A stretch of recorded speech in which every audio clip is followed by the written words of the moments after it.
tercerahkan dan hidup merdeka. Bapak Ibu, sahabat di seluruh Nusantara, berjumpa kembali dengan saya, Esa Putra dari SBA Foundation. Di hari yang cerah ini, di hari yang indah ini, kita berjumpa kembali dalam tuntunan kehidupan. Nah, hari ini saya mau bertanya pada Bapak Ibu secara pribadi. Pernahkah Bapak Ibu menyesali sesuatu? Pasti pernah, ya? Dan namun sayangnya, yang namanya penyesalan itu selalu datang terakhir. Penyesalan selalu datangnya di belakang. Ya jelas lah, kalau di depan namanya perencanaan. Nah, dalam hal ini ada yang mau saya bagikan kepada Bapak Ibu, di mana setiap pencapaian yang hebat, setiap karya yang hebat, itu selalu biasanya hadirnya berbarengan dengan dua sisi sikap yang berbeda. Saya ulangi, biasanya setiap pencapaian yang hebat, setiap pencapaian yang dahsyat selalu diiringi dengan dua sisi sikap yang berbeda. Sisi pertama namanya sisi keyakinan. Nah, biasanya sisi keyakinan ini tercermin dan terlihat dari upaya kita yang sungguh-sungguh dan selalu biasanya menghadapi tantangan. Kita tertatih-tatih, kita berjuang, kita menangis, tapi kita terus berusaha, dengan hasil akhirnya adalah kemenangan. Itu sisi pertama. Sisi kedua namanya sisi keraguan. Ciri-cirinya sederhana. Biasanya dalam kita melakukan, setiap kita melakukannya dengan biasa-biasa saja. Kita sekedar melakukannya saja dan tidak ada kesungguhan yang hebat di situ. Dan hasil akhirnya biasanya adalah kekalahan. Kabar baiknya, dua sisi itu diserahkan pada kita untuk memilihnya. Apakah Bapak Ibu akan memilih sisi keyakinan dengan upaya yang hebat, kerja keras walaupun sakit di awal tapi akhirnya menjadi menang, atau Bapak Ibu milih sisi kedua, yaitu sisi keraguan-raguan dengan kerja yang biasa-biasa namun diakhiri dengan kekalahan?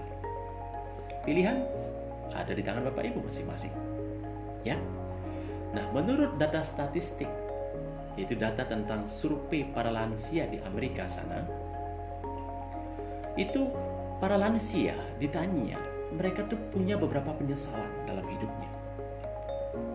Penyesalan pertama yaitu mereka menyesal karena selama hidupnya mereka selalu menjalani hidup mengikuti keinginan dan kemauan orang lain. Penyesalan kedua, karena selama hidupnya mereka kurang menjaga tali silaturahmi, persaudaraan, dan hubungannya dengan Yang Maha Kuasa. Penyesalan ketiga, karena mereka kurang berusaha maksimal dalam hidupnya, hingga mereka tidak mampu mewujudkan impian dan cita-citanya. Dan sangat disayangkan sekali, rupanya 92% penyesalan terbesar, yaitu karena mereka tidak berusaha yang maksimal dalam hidupnya, tidak bekerja keras, tidak bekerja ekstra, tidak bekerja cerdas untuk mewujudkan cita-cita dan impiannya. Nah, Bapak Ibu, sahabat, sebelum itu terjadi pada kita, mari kita bangkit, sadar lebih cepat, berbenah hari ini, lakukan perubahan hari ini. Mari bekerja ekstra, kerja cerdas, kerja hebat, kerja cepat untuk perubahan yang dahsyat dalam hidup kita. Memang betul, semua orang akan mati. Memang betul, kita mati tidak membawa harta. Tetapi alangkah baiknya ketika selama hidup kita bisa berarti untuk orang lain.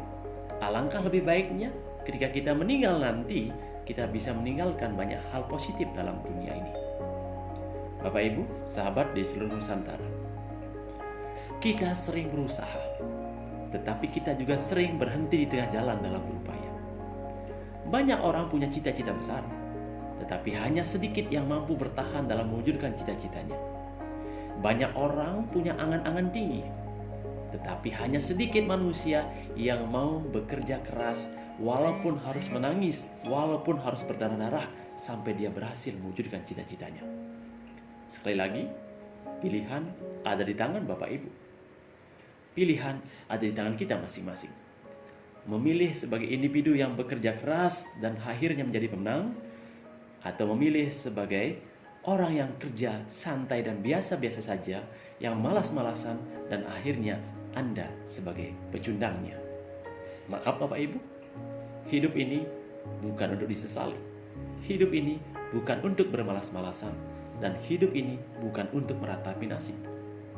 Dalam pengetahuan semesta dinyatakan, nasibmu bisa berubah. Karena apa? Karena upaya dan kerja kerasmu, karena semangatmu, karena keyakinanmu dalam meminta dan berdoa padanya. Maka dari itu Bapak Ibu, daripada meratapi nasib kita, kenapa kita tidak bangkit? Kenapa kita tidak berupaya mengejar dan mewujudkan cita-cita itu? Dan saya yakin dan percaya bahwa Tuhan sangat menyayangi hamba-Nya yang bekerja dengan penuh keyakinan dengan tujuan memberikan dampak positif dalam kehidupan di dunia ini. Bapak Ibu, saudaraku, percayalah, Tuhan akan selalu memudahkan langkah Anda ketika Anda betul-betul yakin bahwa Anda bisa mewujudkan cita-cita Anda itu.